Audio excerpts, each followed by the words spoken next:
የክረምቱ የዝውውር መስኮት ከመዘጋቱ በፊት የአማካይና የግራ ክንፍ ተከላካይ ክፍሉን ለማጠናከር የሚፈልገው ማንቸስተር ዩናይትድ በመጪዎቹ ቀናት እጅግ በጣም ወሳኝ የሆኑ ዝውውሮችን እንደሚያደርግ አሌክስ ክሩክ ያወጣው መረጃ ይጠቁማል። በዚህም መሰረት ካርሎስ ባሌባ፣ አዳም ዋርተን፣ ማኑ ኮኔ፣ ሳንደርበርግ፣ ሉዊስ ስኬሊ እና ዴቪድ ራውም በማንቸስተር ዩናይትድ ራዳር ውስጥ እንደሚገኙ ከዚህ አትሌቲክ እና ማንቸስተር ኢቭኒንግ ኒውስ የወጡ መረጃዎች ያመላክታሉ።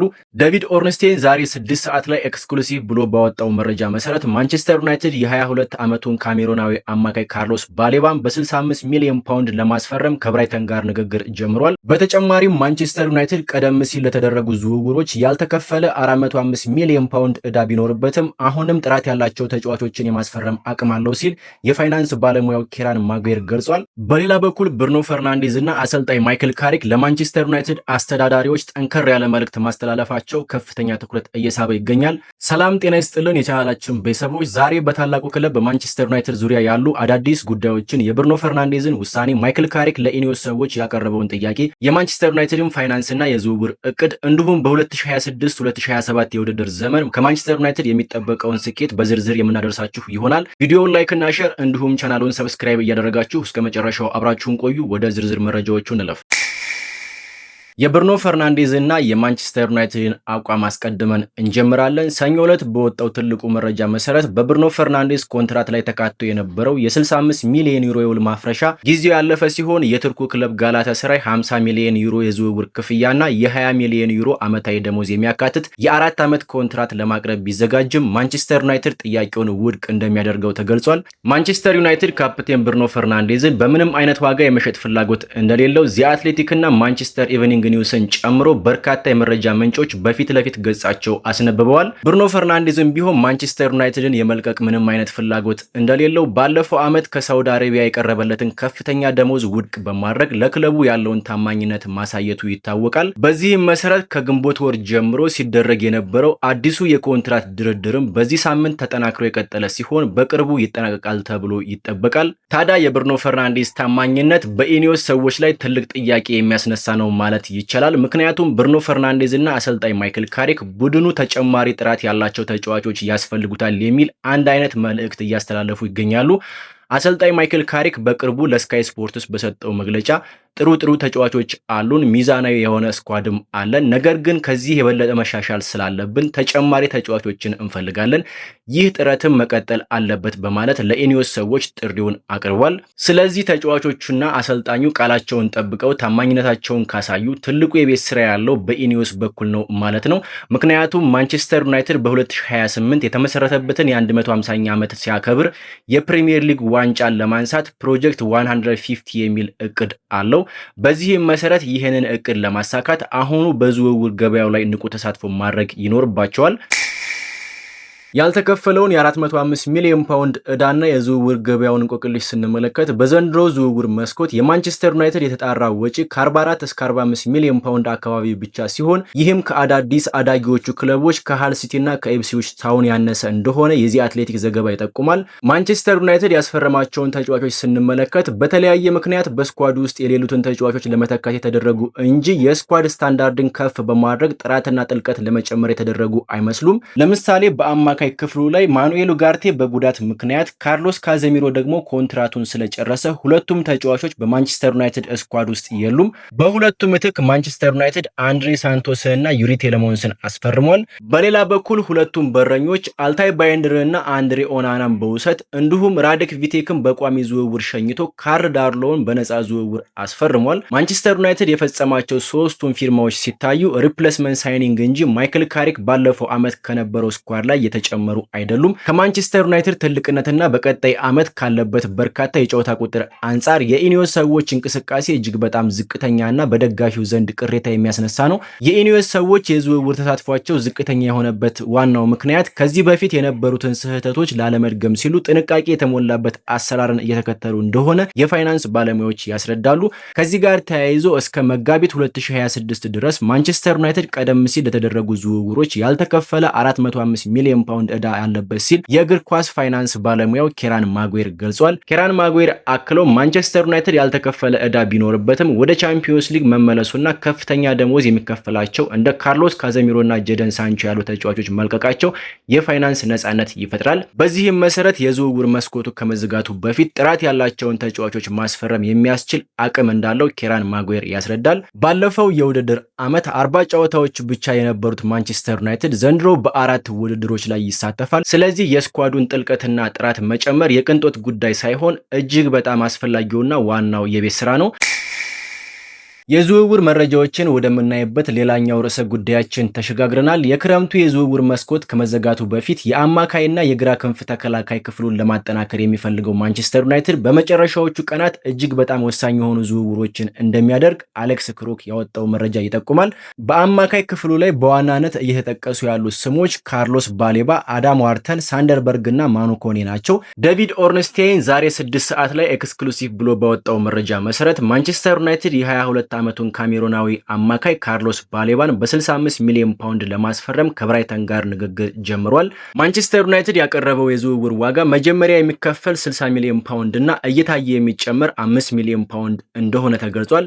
ማንቸስተር ዩናይትድ ያቀረበው የዝውውር ዋጋ ብራይተን ከሚፈልገው በታች ቢሆንም ስምምነት ላይ ለመድረስ ድርድሩ በጥሩ ሁኔታ ላይ እንደሚገኝ ዴቪድ ኦርንስቴን መረጃውን አጋርቷል። አዳም ዋርተንን በተመለከተ ማንቸስተር ዩናይትድ ቼልሲን ጨምሮ ከሌሎች ክለቦች ጋር ፉክክር አለበት። ነገር ግን አዳም ዋርተን በሻምፒዮንስ ሊግ በሚሳተፍ ክለብ ውስጥ የመጫወት ከፍተኛ ፍላጎት ስላለው ማንቸስተር ዩናይትድ ተጫዋቹን ለማስፈረም የተሻለ እድል ይኖረዋል። ትልቁ ፈተና የሚሆነው ክሪስታል ፓላስ ለአዳም ዋርተን ዝውውር የሚጠይቀው 85 ሚሊዮን ፓውንድ ከፍተኛ ዋጋ መሆኑ ነው። ሌላኛው አማራጭ የፈረንሳይ ብሔራዊ ቡድንና የሮማው አማካይ ማኑ ኮኔ ከማንቸስተር ዩናይትድ ጋር በግል ጥቅማጥቅሞች ዙሪያ መስማማቱ የተነገረ ቢሆንም በሁለቱ ክለቦች መካከል ያለው ድርድር እስካሁን በአድቫንስድ ደረጃ አለመድረሱን ማንቸስተር ኢቭኒንግ ኒውስ ዘግቧል። በሌላ በኩል ማንቸስተር ዩናይትድ የሌሎቹ ዝውውር ካልተሳካለት የፕሪሚየር ሊግ ልምድ ያለውን ሳንደርበርግን በመጨረሻዎቹ ሳምንታት ከፉልሃም ለማስፈረም እቅድ እንዳለው ተገልጿል።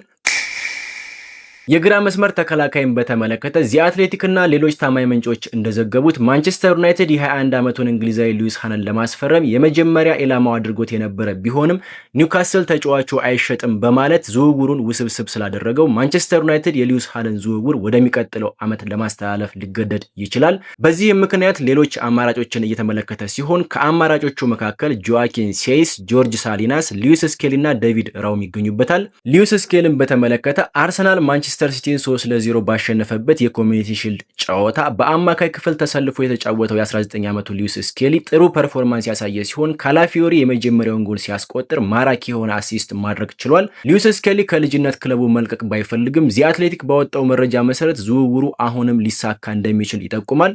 በተጨማሪም ለንደን ስታንዳርድ ኒውስ እንደዘገበው ከሆነ አርሰናል ሉዊስ ስኬሊን ለመሸጥ ባይገደድም ትክክለኛ ኦፈር ከመጣለት ሊቀበል እንደሚችል ተገልጿል። እንዲሁም የአርሰናል ዋና ስራ አስኪያጅ የሆነው ሪቻርድ ጋርሊክ ከቢቢሲ ጋር በነበረው ቆይታ አሁን ላይ ያሳደግናቸውን ልጆቻችንን ለመሸጥ ገበያ ውስጥ አይደለንም፣ ነገር ግን ለተጫዋቾቹም ሆነ ለክለቡ ሊጠቅም የሚችል ትክክለኛ እድልና ጥያቄ ከመጣለን ጉዳዩን በቁም ነገር እንደምናስብበት ግልጽ ነው የሚል አስተያየት ሰጥቷል። ከዚህ ጋር ተያይዞ በሉዊስ ስኬሊ ዝውውር ላይ የምንጊዜም ምርጡ ተጫዋች ዋይኔ ማርክ ሩኒ ማንቸስተር ዩናይትድ ሉዊስ ስኬሊ በፍጹም ሊያመልጠው እንደማይገባ መልእክት አስተላልፏል። ዋይኔ ሩኒ ስቲክ ቱ ዩናይትድ ፖድካስት ላይ በተናገረው አስተያየት ሉዊስ ስኬሊ በ45 ሚሊዮን ፓውንድ ሊገኝ እንደሚችል እየሰማን ነው። እሱን ማስፈረም ምንም የሚያጠራጥር ነገር የለውም። በግራ መስመር ተከላካይነትም ሆነ በአማካይ ቦታ ላይ በብቃት መጫወት የሚችል ከፊቱ ብሩህ ተስፋ ያለው ወጣት ተጫዋች ካገኛችሁ ማንቸስተር ዩናይትድ ማስፈረም ያለበት የእሱን አይነት ተጫዋች ነው ሲል ተደምጧል። ዋይኔ ሩኒ አክሎም ለአርሰናል ጥሩ ገጽታ ባይሆንም ለምን ሊሸጡት እንደሚችሉ ይገባኛል። አርሰናል ባለፉት 2 ዓመታት ብዙ የገንዘብ ወጪ አድርጓል። አሁን ላይ የአካዳሚ ታዳጊዎቹ ሉዊስ ስኬሊ እና ኤታን ንዋነሪን በመሸጥ ከፒኤስአር እና ከፋይናንሻል ህጎች ነፃ መሆን ይፈልጋል። ስለዚህ እኔ ማንቸስተር ዩናይትድን ብሆን እንደ ስኬሊ ያለ ተጫዋች ሲገኝ በፍጹም አልተውም በማለት ጠንከር ያለ አስተያየቱን አጋርቷል። ከዋይኔ ሩኒ በተጨማሪ ምርጡ ተከላካይ ሪዮ ፈርዲናንድም ሉዊስ ስኬሊ ለገበያ የቀረበ ተጫዋች ከሆነ ክፈሉና ወደ ማንቸስተር ዩናይትድ አምጡት የሚል ተመሳሳይ አስተያየት መስጠቱ ይታወሳል። የሌሎቹን አማራጮች ወቅታዊ ሁኔታ ስንመለከት የቤልጂየም ብሔራዊ ቡድንና የክለብ ብሩጅ ተጫዋች የሆነው ጆአኪን ሴይስ በማንቸስተር ዩናይትድ ተፈላጊ ቢሆንም ክለብ ብሩጅ ከፍተኛ የዝውውር ዋጋ ካልቀረበለት ተጫዋቹን የመልቀቅ ፍላጎት እንደሌለው እየተነገረ ይገኛል። ሌላኛው አማራጭ ስፔናዊ ጆርጅ ሳሊናስ የ16 ሚሊዮን ዩሮ ውል ማፍረሻ ቢኖረውም ተጫዋቹ ወደ ኦልድ ትራፎርድ ከመምጣት ይልቅ ወደ ባርሴሎና ማምራትን ይመርጣል የሚሉ መረጃዎች ተሰምተዋል። እንግዲህ የክረምቱ የዝውውር መስኮት ለመዘጋት 2 ሳምንታት ብቻ የቀሩት ሲሆን ማንቸስተር ዩናይትድ አስፈላጊ በሆኑ ቦታዎች ላይ ተጨማሪ ተጫዋቾችን ለማስፈረም መፍጠን ይኖርበታል። ማንቸስተር ዩናይትድ በአካዳሚ ተጫዋቾች ሽያጭ ላይ አዲስ ስትራቴጂ እየተከተለ ይገኛል። በኢኒዮስ ሰዎች የሚመራው ማንቸስተር ዩናይትድ የአካዳሚ ታዳጊዎችና ወጣት ተጫዋቾች ሽያጭን ሙሉ በሙሉ በመቀየር አዲስ ስትራቴጂና መዋቅር ዘርግቷል። ማንቸስተር ዩናይትድ ወጣት ተጫዋቾቹን ሲሸጥ በቀጣይ ወደ ሌላ ክለብ የሚዘዋወሩ ከሆነ እስከ 50% የሚደርስ ሴሎን ክላውስ እንደሚቀበል በስምምነቱ ላይ ያካትታል። በተጨማሪም ተጫዋቾቹን የሚፈልጋቸው ከሆነ ባይባክ ኤንድ ማቺንግ ራይትስ ወይም ደግሞ በቅድሚያ መልሶ የመግዛት መብትን ያካትታል። ይህንን ለማረጋገጥ በዚህ ዓመት የተደረጉትን የወጣትና የአካዳሚ ተጫዋቾችን ዝውውር መመልከት ይቻላል። ለምሳሌ የክንፍ አጥቂ የሆኑትን ኢታን ኤኒስ እና ኢታን ዊሊያምስ 50% ሴል ኦን ክላውስ ፕላስ ባይባክ ኤንድ ማቺንግ ራይትስን ባካተተ ስምምነት ከማንቸስተር ዩናይትድ ለቀዋል። በተጨማሪም በረኛው ራዲክ ቪቴክ ወደ ሚድልስብሮ ሲዘዋወር እስከ 14 ሚሊዮን ፓውንድ ሊደርስ የሚችል ክፍያ እንዲሁም 35% ሴሎን ክላውስ እና መልሶ የመግዛት አማራጮችን በማካተት ስምምነት ተፈራርሟል። ወጣቱ ተከላካይ ፍሬድሪክሰን ወደ ሌላኛው የኢኒዮስ ክለብ ሎዛን ፉትቦል ክለብ ሲያቀና ማንቸስተር ዩናይትድ ከፍተኛ የሽያጭ ድርሻና መልሶ የመግዛት አማራጭን ማካተቱ አይዘነጋም። በዚህም መሰረት በቅርቡ ከማንቸስተር ዩናይትድ ይለቃሉ ተብለው የሚታሰቡት ቶቢ ኮሊየር እና ሃሪ አማስ ዝውውራቸው በተመሳሳይ ስትራቴጂ ይፈጸማል ተብሎ ይገመታል። ቶቢ ኮሊየርን በተመለከተ ዌስት ብሮም ተጫዋቹን በቋሚነት ለማስፈረም ፍላጎት እንዳለው መረጃዎች ይጠቁማሉ። ባለፈው የውድድር ዘመን አጋማሽ ቶቢ ኮሊየርን በውሰት አስፈርሞ የነበረው ዌስት ብሮም በዘንድሮው የዝውውር መስኮት ተጫዋቹን በቋሚነት የግሉ ለማድረግ ይፋዊ ጥያቄውን ለማንቸስተር ዩናይትድ ለማቅረብ እየተዘጋጀ እንደሆነ የስካይ ስፖርትስ ዘገባ ያመላክታል። ዌስት ብሮም ለቶቢ ኮሊየር ዝውውር ምን ያህል የገንዘብ መጠን ለማቅረብ እንዳሰበ እስካሁን ይፋ ያልተደረገ ሲሆን በመጪዎቹ ቀናት በግልጽ ይታወቃል ተብሎ ይገመታል። ማንቸስተር ዩናይትድ በፕሪሚየር ሊጉ ታሪክ የማይነቃነቅ ንጉስ መሆኑን አሁንም ቀጥሏል። የ2026-2027 ውድድር ዘመን ከመጀመሩ በፊት ማንቸስተር ዩናይትድ በታሪክ የፕሪሚየር ሊጉ ቁጥር 1 ክለብ መሆኑን ያረጋገጠ መረጃ ተሰምቷል። አማዞን ፕራይም ቪዲዮ በኤክስ ገጹ ላይ ባጋራው መረጃ ከ1992 ጀምሮ በፕሪሚየር ሊጉ ከፍተኛ ነጥብ የሰበሰቡ ክለቦችን ደረጃ ይፋ አድርጓል። በመረጃው መሰረት ማንቸስተር ዩናይትድ 2614 ነጥብ በመሰብሰብ አንደኛ ሲሆን አርሰናል፣ ሊቨርፑል እና ቼልሲ ከሁለተኛ እስከ አራተኛ ያለውን ደረጃ ይዘዋል። በተጨማሪም ቶትንሃም፣ ማንቸስተር ሲቲ፣ ኤቨርተን እና ኒውካስትል ዩናይትድ ከአምስተኛ እስከ 8ኛ ባለው ደረጃ ላይ ተቀምጠዋል። ማንቸስተር ዩናይትድ ሁለተኛ ደረጃ ላይ ካለው አርሰናል በ141 ነጥብ፣ ሶስተኛ ደረጃ ላይ ካለው ሊቨርፑል ደግሞ በ212 ነጥብ ብልጫ አለው። ለዚህ ታሪካዊ የበላይነት ትልቁን ድርሻ የሚወስዱት የምንጊዜው ምርጡ አሰልጣኝ ሰር አሌክስ ፈርጉሰን ሲሆኑ በአሰልጣኝነት ዘመናቸው 1752 ነጥቦችን ወይም ደግሞ ማንቸስተር ዩናይትድ ከሰበሰበው 2614 ነጥብ 67% የሚሆነው ማስገኘት ችለዋል።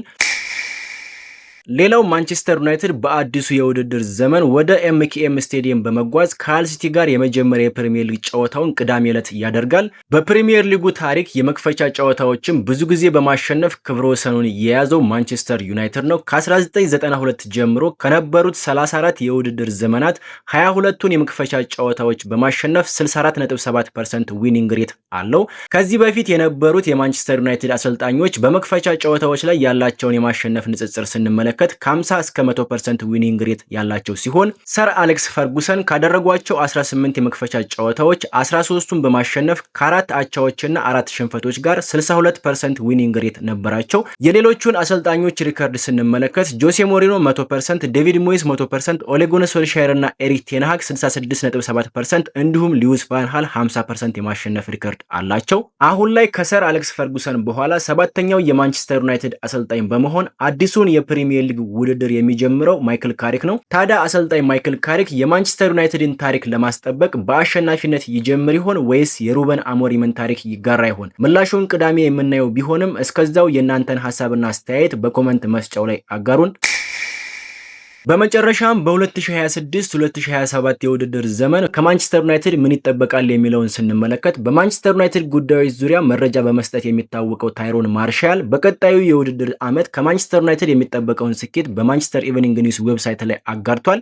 እንደ ታይሮን ማርሻል ገለጻ ማንቸስተር ዩናይትድ ባለፈው የውድድር ዘመን ሶስተኛ ደረጃን ይዞ ካጠናቀቀ በኋላ ተጨማሪ ተጫዋቾችን ለማስፈረም በሚያደርገው ጥረት ትልቅ የዝውውር ፈተና ገጥሞታል። ይህም በቀጣዩ የውድድር ዘመን ውጤት ላይ የራሱ የሆነ ተጽዕኖ ሊኖረው ይችላል።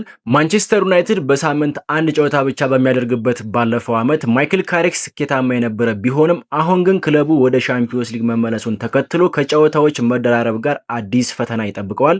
ይሁን እንጂ ማይክል ካሪክ ክለቡን በሚገባ የሚያውቅ ከመሆኑም በላይ ለ7 ወራት በኃላፊነት በመቆየቱ ከሌሎቹ ቢግ ሲክስ ክለቦች አንጻር ከአርቴታ በመቀጠል ሁለተኛው ለረጅም ጊዜ የቆየ አሰልጣኝ ነው። አሁን ላይ ስለ ዋንጫ ማውራት ከመጠን ያለፈ ምኞት ወይም ደግሞ ቢግ አምቢሽን ሊሆን ይችላል። ነገር ግን ማንቸስተር ዩናይትድ በድጋሚ ቶፕ 4 ውስጥ በማጠናቀቅ የሻምፒዮንስ ሊግ ቦታውን ካስጠበቀና በአውሮፓ መድረክ እስከ ሩብ ፍጻሜ ከተጓዘ የውድድር ዘመኑ ትልቅ ስኬት ተደርጎ ሊወሰድ ይችላል።